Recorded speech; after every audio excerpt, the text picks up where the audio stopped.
വളരെ അപൂർവമായി സംഭവിക്കാവുന്ന ഒരു കാര്യമാണ് എൻ്റെ ലൈഫിൽ. എനിക്ക് എൻ്റെ ഏറ്റവും ഇത്രയും 48 വർഷത്തെ സിനിമാ അഭിനയത്തിൽ വളരെ എടുത്തു പറയാവുന്ന സിനിമകളിലൊന്നാണ് കിരീടം. എനിക്ക് ആദ്യമായിട്ടൊരു നാഷണൽ അവാർഡ് കിട്ടിയ സിനിമയാണ്. Thank you Sibi.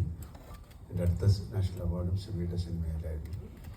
ഒരുപാട് പ്രത്യേകതകളുണ്ട്, ഒരുപാട് സന്തോഷവും സങ്കടവും ഉണ്ട്. കാര്യം ഞങ്ങളുടെ കൂടെ ഉണ്ടായിരുന്ന ആരും വളരെ ആരും എന്ന് പറയാൻ പറ്റില്ല, ഒരുപാട് പേര് അതിൽ നിന്ന് നമ്മുടെ സ്ക്രീനിൽ കാണുമ്പോൾ പെട്ടെന്ന് 37 വർഷങ്ങൾക്ക് മുമ്പ് പിറകിലേക്ക് സഞ്ചരിച്ചു. ഒരുപാട് പേര് നമ്മളെ വിട്ടുപോയി. ഞാൻ സിബിയോട് ചോദിക്കാറുണ്ട്, നീ ഇങ്ങനൊരു സിനിമ അല്ലെങ്കിൽ ഇങ്ങനത്തെ ആൾക്കാരൊന്നും നമ്മുടെ കയ്യിലില്ലല്ലോ. എൻ്റെ ഒരു സങ്കടമുണ്ട്. എന്തായാലും വളരെ ഇമോഷണൽ ഫിലിമാണത്. 37 വർഷങ്ങൾക്ക് മുമ്പുള്ള സൗകര്യങ്ങൾ വെച്ച് ചെയ്ത സിനിമയാണ്. പക്ഷെ ആ സിനിമ ഇന്ന് ചെയ്തെങ്കിൽ വളരെ ഡിഫറെൻ്റ് ആയിരിക്കും. അന്നത്തെ പരിമിതികൾക്കുള്ളിൽ നിന്നുകൊണ്ട് ഒരു സിനിമ എടുത്തു എന്ന് പറയുന്ന വലിയ കാര്യമാണ്. ഒരിക്കൽ കൂടി അതിൽ ഞങ്ങളുടെ കൂടെ അഭിനയിച്ച അല്ലെങ്കിൽ ഞങ്ങളുടെ കൂടെ സഹകരിച്ച എല്ലാവരെയും ഈ സമയത്ത് ഞാൻ ഓർക്കുന്നു. ഇങ്ങനെ ഒരു സിനിമ രണ്ടാമത് നിങ്ങളുടെ മുമ്പിൽ അല്ലെങ്കിൽ പ്രേക്ഷകരുടെ മുമ്പിൽ എത്തിച്ച NFDCക്കും തീർച്ചയായിട്ടും ഇതിൻ്റെ പുറകിൽ പ്രവർത്തിച്ച എല്ലാവർക്കും വളരെയധികം സന്തോഷം. ഒരുപാട് കുറച്ചൊരു ഞാൻ ഇൻ്റർവെല്ലിന് ആ സമയത്താണ് എന്നാലും എനിക്കതിൻ്റെ കഥയും കാര്യങ്ങളൊക്കെ അറിയാവുന്നതുകൊണ്ട് പെട്ടെന്ന് ആ സിനിമ കാണുമ്പോൾ കുറച്ചൊരു ഇമോഷണലാവും. ചില സിനിമകൾക്ക് മാത്രം സംഭവിക്കുന്ന കാര്യമാണ്, ചില സിനിമകൾക്കല്ല. ഈ സിനിമയ്ക്കായിരിക്കും ഏറ്റവും കൂടുതൽ. എന്തായാലും ഒരിക്കൽ കൂടെ ഇതിൻ്റെ പുറകിൽ പ്രവർത്തിച്ച എല്ലാവരെയും ഞാൻ ഓർക്കുന്നു.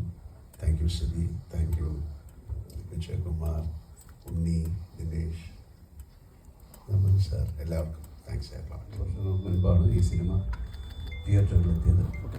അപ്പോൾ ആ ദിവസത്തിൽ തന്നെ നമ്മളെല്ലാവരും ആ സിനിമയുമായിട്ട് ബന്ധപ്പെട്ട ഇന്ന് നമ്മുടെ കൂടെയുള്ള എല്ലാവരും ഇവിടെ എത്തിച്ചേരാൻ നമ്മളെല്ലാവരും ഒന്നിച്ച് കൂടുന്നൊരു സന്ധ്യയാണിത്. ഈ സിനിമ നമ്മളെല്ലാവരും ഒന്നിച്ച് 37 വർഷങ്ങൾക്ക് ശേഷം ഒന്നിച്ച് കാണുകയാണ്. ഈ സിനിമയുടെ ഇന്ന് നമ്മൾ കണ്ട വേർഷൻ എന്ന് പറയുന്നത് അതിൻ്റെ ഒരു റീമാസ്റ്റേർഡ് വേർഷനാണ്. ഇത് നമ്മൾക്ക് വേണ്ടി ചെയ്തത് NFDCയും NFIAയുമാണ്. നാഷണൽ ഫിലിം ആർക്കൈവ്സ് ഓഫ് ഇന്ത്യയും നാഷണൽ ഫിലിം ഡെവലപ്മെൻറ്റ് കോർപ്പറേഷൻ കൂടി ചെയ്ത അവരുടെ മലയാളത്തിൽ ചെയ്ത ആദ്യത്തെ സിനിമയാണിത്.